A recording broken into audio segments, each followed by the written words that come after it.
नमस्कार। खबर प्रधान देख रहे सभी दर्शकों का बहुत बहुत स्वागत है।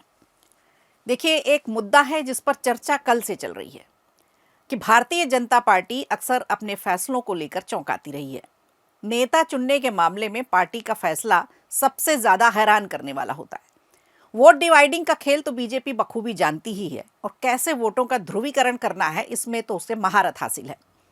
इतने सारे धुरंधर बीजेपी के नेता, दिग्गज नाम, उन सबको छोड़ते हुए नितिन नवीन का नाम चुना गया राष्ट्रीय कार्यकारी अध्यक्ष पद के लिए, जिसकी चर्चा कल से हर जगह हो रही है। अब समझना होगा कि आखिर इस नाम पर मुहर क्यों लगी, इस नाम को चुनने के पीछे बीजेपी की रणनीति क्या है, क्या फ्यूचर में भी इन्हें ही कंटिन्यू किया जाएगा। देखा जाए तो नितिन नवीन सिर्फ एक नाम नहीं है, बल्कि राजनीतिक पटल पर प्रधानमंत्री नरेंद्र मोदी की खींची हुई वो लकीर है जो सियासत की पूरी तस्वीर अब बदलने जा रही है। पूरा नैरेटिव चेंज हो सकता है। बिहार चुनाव में कायस्थ समुदाय की घोर नाराजगी रही। सोशल मीडिया पर यह नाराजगी देखी गई जिसने तहलका भी मचाया। सिर्फ बिहार नहीं, दूसरे प्रदेशों के कायस्थ भी जुड़ने लगे। शायद बीजेपी इसे इग्नोर नहीं कर पाई, लेकिन इस समुदाय ने बीजेपी का भरपूर साथ भी दिया और बिहार के चुनावी जीत में इनका भी योगदान नकारा नहीं जा सकता। तो ये एक तरह से कायस्थ समुदाय के लिए रिटर्न गिफ्ट माना जा रहा है और इसका पूरा फायदा अब बीजेपी बंगाल चुनाव में लेने जा रही है। कायस्थ समुदाय का एक बड़ा वर्ग बंगाल में रहता है जिसे भुनाने की पूरी कोशिश बीजेपी की अब होगी। सियासी रणनीतिकार कुछ ऐसी ही चर्चा कर रहे हैं। तो क्या कार्यकारी राष्ट्रीय अध्यक्ष के रूप में नितिन नवीन को चुनना भी इसी रणनीति का हिस्सा है? नितिन नवीन की नियुक्ति से बीजेपी क्या संदेश देने जा रही है? क्या युवा चेहरे के लिए बीजेपी नए मौके ला रही है, नए मौके दिए जा रहे हैं? क्या पार्टी के और भी युवा चेहरे ऐसे हैं जिनको मौका दिया जाएगा, जिन्हें सामने लाया जाएगा? पार्टी के अनुभवी चुनाव प्रबंधकों को जो अध्यक्ष पद के दावेदारों में शुमार थे, उनको संसदीय बोर्ड जैसे नीति निर्धारण जैसी जगह पे रखा जा सकता है, ताकि युवा नेतृत्व के साथ साथ अब नई रणनीतिक अनुभव भी साथ में काम आ सके और पार्टी के लिए एक नया नैरेटिव बना सके कि पार्टी सिर्फ पुराने चेहरों को नहीं बल्कि नए चेहरों को भी मौका देती है। और ऐसा पिछले कई बार से देखा भी जा रहा है, जिसकी चर्चा हम आगे आपसे करेंगे। कार्यकारी राष्ट्रीय अध्यक्ष की घोषणा होते ही जेपी नड्डा अब पार्टी अध्यक्ष के पद से हट गए हैं। हालांकि नड्डा का कार्यकाल तो 2024 में ही खत्म हो गया था, लेकिन बीजेपी के अध्यक्ष के चुनाव में आपने देखा कि कई अड़चनें आई और इसकी वजह से ये देर होती चली गई इसमें, और इसी वजह से नड्डा का कार्यकाल भी 1 साल के लिए बढ़ाया गया। नितिन नवीन की ताजपोशी उस दौर में होने जा रही है जब बिहार से लेकर देश भर में जाति आधारित वोट बैंक की राजनीति इस समय केंद्र में है। जब से नाम का ऐलान हुआ है, उनकी जाति तलाशी जाने लगी है। सबसे ज्यादा सर्च किया जाने वाला नाम है नितिन नवीन। खबर निकल कर आई कि हर राज्य में काफी छोटी आबादी वाली कायस्थ जाति से आते हैं नितिन नवीन, जिन्हें बीजेपी का राष्ट्रीय कार्यकारी अध्यक्ष बनाकर प्रधानमंत्री नरेंद्र मोदी ने सियासत की पूरी बिसात ही पलट दी है।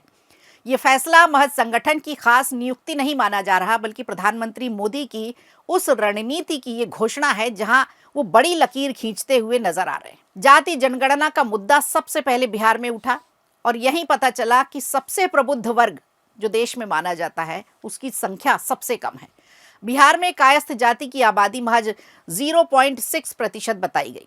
हालांकि कई लोगों ने इन आंकड़ों से अपनी असहमति जताई, फिर भी बीजेपी ने एक कायस्थ युवा नेता नितिन नवीन को राष्ट्रीय कार्यकारी अध्यक्ष का दायित्व सौंपा और सामान्य वर्ग को संतुष्ट करने की एक कोशिश की, क्योंकि इनमें चुनाव के दौरान भारी नाराजगी देखी गई थी, खास करके कायस्थ समुदाय में। ये पहल जातिगत समीकरणों से ऊपर उठकर एक मजबूत संदेश देता हुआ नजर आ रहा है। प्रधानमंत्री नरेंद्र मोदी का नजरिया देखा जाए तो हमेशा से कुछ नया करने का रहा है। वो अक्सर रिस्क लेते हुए देखे जाते हैं। जाति की दीवारें तोड़कर उन्होंने योग्यता और समर्पण को प्राथमिकता देना उचित समझा और उनके फैसलों में ये शामिल भी रहा। सियासी जानकारों की माने तो नितिन नवीन का उदय इसी सोच का प्रतीक है। जो कास्ट पॉलिटिक्स के चक्रव्यूह से फंसा हुआ, जो विपक्षी पार्टियां अक्सर इसे चुनौती देती रहती हैं, अब ये उनके लिए खुद चुनौती बन गया है। ये नियुक्ति सिर्फ एक प्रमोशन नहीं है, बल्कि राजनीतिक नैरेटिव को बदलने का एक बहुत बड़ा रिस्क उठाया है बीजेपी संगठन ने। जहां वोट बैंक के बजाय एक बड़े विजन को सम्मान दिया जा रहा है। बिहार सरकार की हालिया जातिगत जनगणना की जो रिपोर्ट आई थी, उससे पूरे देश में तहलका मचा था और जातिगत जनगणना की बात शुरू हुई थी। कायस्थ समुदाय की आबादी कुल 13 करोड़ की आबादी में बताई गई, जिसमें महज 0.6% की आबादी रही। यानी पूरी आबादी में जो भागीदारी थी वो 7.8 लाख की, लगभग 9 लाख के आसपास। हालांकि कई कायस्थ संगठन इस आंकड़े को भ्रामक बताते रहे, नाराजगी भी जताई, लेकिन ऐतिहासिक संदर्भ में देखा जाए तो कायस्थों का प्रभाव हमेशा से असाधारण रहा है। प्रशासनिक पदों पर रहे, बौद्धिक क्षेत्रों में उनकी मजबूत पकड़ हमेशा से रही है, जो वोट बैंक से ज्यादा इन्फ्लुएंस बैंक का काम करते रहे। बिहार में कायस्थों ने स्वतंत्रता संग्राम से लेकर आधुनिक राजनीति तक योगदान दिया और यही हाल बंगाल में भी है। नितिन नवीन का चयन इस प्रभाव को भी मान्यता तो देता है। और प्रधानमंत्री मोदी का राजनीतिक विजन हमेशा से राष्ट्रीय एकता पर आधारित रहा है, जहां जाति को वोट डिवाइडर के बजाय ब्रिज बिल्डर की तरह से उन्होंने इस्तेमाल किया। आबादी कम भी हो लेकिन योग्यता ज्यादा है तो जाति को बैलेंसिंग फैक्टर के तौर पर मेरिट को पैमाना बनाना चाहिए। साफ तौर पर प्रधानमंत्री मोदी का ये कदम बिहार की जाति केंद्रित उस राजनीति को चुनौती देता है जहां यादव मुस्लिम समीकरण तैयार हुआ और पूरा का पूरा नैरेटिव तैयार हुआ कि यादव और मुस्लिम सिर्फ बीजेपी के अगेंस्ट ही वोट डालेंगे। अब नितिन नवीन बीजेपी के राष्ट्रीय कार्यकारी अध्यक्ष घोषित किए जा चुके हैं। बीजेपी के सबसे युवा राष्ट्रीय अध्यक्ष होंगे। अगले साल जनवरी में जब वो राष्ट्रीय अध्यक्ष पद की जिम्मेदारी संभालेंगे तब उनकी उम्र केवल 45.5 वर्ष होगी। इसके पहले 2017 की बात करें अगर, तो इसी तरह के फैसले बीजेपी ने लिए थे और सबको चौंकाया था जब उत्तर प्रदेश में बीजेपी जीत कर आई थी। योगी आदित्यनाथ गोरखपुर से सांसद थे। सदन में उनकी गिनती बीजेपी के फायर ब्रांड नेता के रूप में होती रही है। उनके पुराने वीडियो सोशल मीडिया में खूब हम और आप दोनों ही देखते हैं। लेकिन उत्तर प्रदेश में सीएम के रूप में मनोज सिन्हा का नाम सबसे आगे चल रहा था।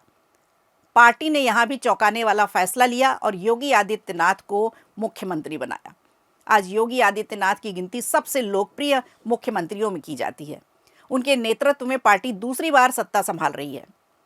उत्तराखंड की बात करें तो साल 2021 में भाजपा ने एक ही साल में 2 मुख्यमंत्री बदले।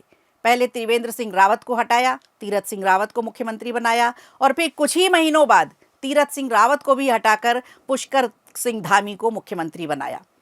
आज पुष्कर सिंह धामी भाजपा के लोकप्रिय मुख्यमंत्रियों में से एक हैं, जिन्हें हार के बावजूद दूसरी बार मौका दिया गया।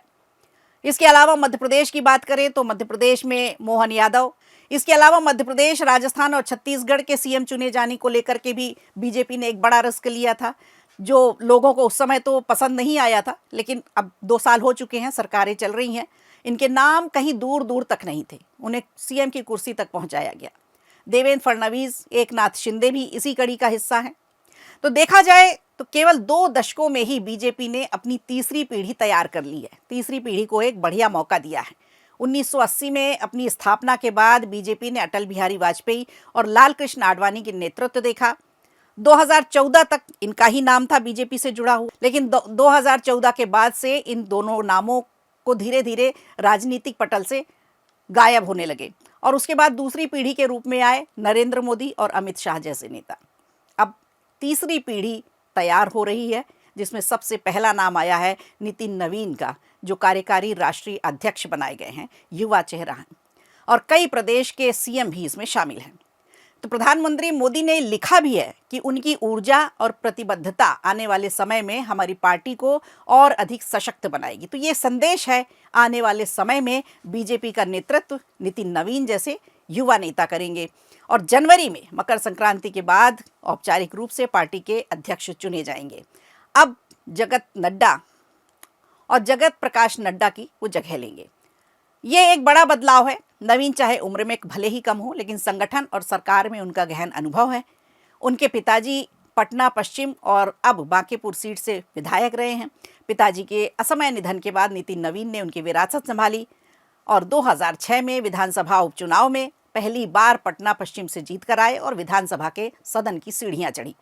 तब से लगातार उन्होंने यहाँ से जीत हासिल की है और लगातार 5वीं बार यहाँ से जीते हैं, जिसकी वजह से वो बड़े नेताओं की नज़र में आए।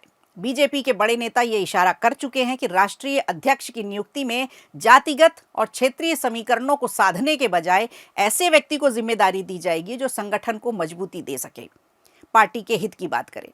विश्व की सबसे बड़ी पार्टी के रूप में बीजेपी का विशाल आकार कहीं अपने ही बोझ तले न दब जाए, ये चिंता भी नेतृत्व को सताती रहती है। ऐसे में उन्हें एक ऐसे नेता की तलाश थी जो न केवल ऊर्जावान हो बल्कि संगठन को भी संभाल सके, अनुभवी भी हो। ये तलाश जाकर खत्म होती है नितिन नवीन पर। अब देखना होगा कि बीजेपी संगठन का ये फैसला पार्टी के लिए कितना सही होगा। क्या कायस्थ समुदाय की नाराजगी दूर हो पाएगी और बंगाल चुनाव में कायस्थ क्या बीजेपी को सपोर्ट करेगा, ये देखने वाली बात होगी। ये वीडियो आपको कैसा लगा हमें कमेंट करके जरूर बताइएगा।